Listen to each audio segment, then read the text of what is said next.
झारखंड मुक्ति मोर्चा जिंदाबाद जिंदाबाद जिंदाबाद। झारखंड मुक्ति मोर्चा। झारखंड के मुख्यमंत्री हेमंत सोरेन को ईडी लगातार समन भेजने के विरोध में बुधवार को झामुमो द्वारा आहूत बंद जिले के कई भागों में काफी असर है। बरहरवा स्टेशन चौक, पतना, बरहेट व बोरियो में सुबह 8 बजे से ही कार्यकर्ता सड़क पर उतर गए और सड़क को जगह जगह जाम कर दिया। झामुमो जिला कमेटी के निर्देश पर बुधवार की सुबह 7 बजे से ही बरहरवा स्टेशन चौक, पतना चौक व इमली चौक पर झामुमो कार्यकर्ताओं ने मिलकर बांस बल्ला लगाकर चक्का जाम कर दिया। जो दुकान खुल रही थी या खुली थी उसे भी बंद करा दिया। इस दौरान झामुमो कार्यकर्ता नारे भी लगा रहे हैं। झामुमो कार्यकर्ताओं का कहना है कि झारखंड में झामुमो गठबंधन की सरकार को अस्थिर करने के लिए केंद्र सरकार ईडी का इस्तेमाल कर रही है और जनता द्वारा चुनी हुई सरकार को परेशान कर रही है। इसे झामुमो कार्यकर्ता कतई बर्दाश्त नहीं करेंगे।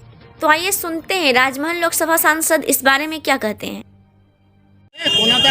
संदेश लगातार जो है पूरे देश के अंदर पर्याप्त हो रहा है कि जहां जहां बीजेपी की सरकारें नहीं हैं वहां पे केंद्र एजेंसियों का दुरुपयोग कर जिस तरह से बीजेपी राज्य के द्वारा चुनी गई सरकारों को परेशान करने की प्रयास कर रही है और जिस तरह से माननीय हेमंत सोरेन के चेहरे को धूमिल करने का प्रयास किया जा रहा है, बदनाम करने का प्रयास किया जा रहा है।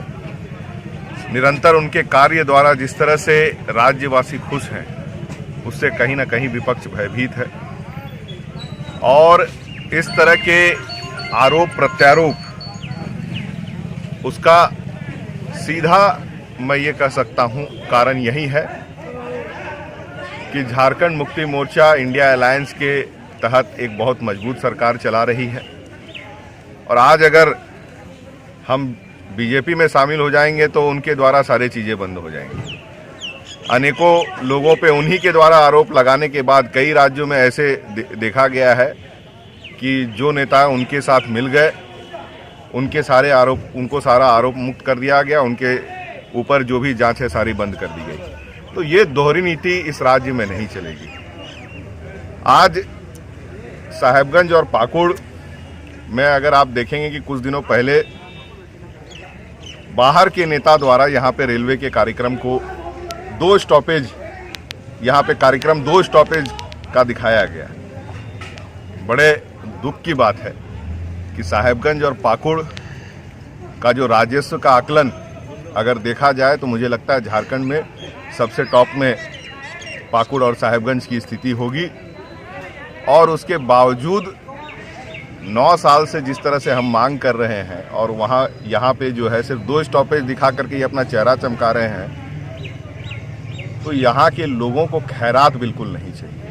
तो इस तरह की दोहरी नीति लगातार झारखंड और सभी उन राज्यों में जहाँ पे कि बीजेपी की सरकार नहीं है, लगातार वहाँ के नेताओं पे आरोप, उनके इमेज को खराब करने का प्रयास और अगर उनके पास अगर कुछ तथ्य है तो माननीय हेमंत सोरेन जी भी कहे हैं झारखंड से वो कहीं बाहर भागे नहीं है, वो झारखंड में ही है, रांची में ही है। अगर उन्हें कोई एक्शन लेना है तो वो ले सकते हैं। आगे का क्या कुछ रणनीति है? रणनीति पार्टी के द्वारा जो है सेंट्रल कमेटी द्वारा जो भी निर्गत आदेश रहेंगे वो आप लोग को लगातार मिलते रहेंगे, लेकिन ये भूल जो लगातार केंद्र सरकार अनावश्यक जनता की चुनी हुई सरकार को कार्यों में बाधा डालने का लगातार जो प्रयास है उसे अब ना झारखंड की जनता बर्दाश्त करेगी ना हम लोग बर्दाश्त करेंगे और लड़ के हम लोग आगे आने वाली पार्टी हैं। ये गलतफहमी में ना रहें कि शांति जो है कमजोरी है। आखिर ऐसी क्या जरूरत पड़ी कि 20 तारीख को मुख्यमंत्री ईडी को अपने आवास में बुलाते हैं और ठीक उनसे 4 दिन पूर्व झारखंड मुक्ति मोर्चा साहेबगंज में बंदी भी बुलाती है? इसका मतलब क्या है? किस दृष्टिकोण से आप इसे देखना चाहते हैं? दृष्टिकोण आप एक ही रखिए मेरे हिसाब से कि केंद्र एजेंसियों का दुरुपयोग बीजेपी अब बंद करे और राज्यों में जो चुनी हुई सरकार है उन्हें अपना काम करने दे, सम्मान पूर्वक काम करने दे, क्योंकि हम जनता के लिए काम कर रहे हैं। उनके वॉशिंग मशीन में हम धुलने के लिए तैयार नहीं।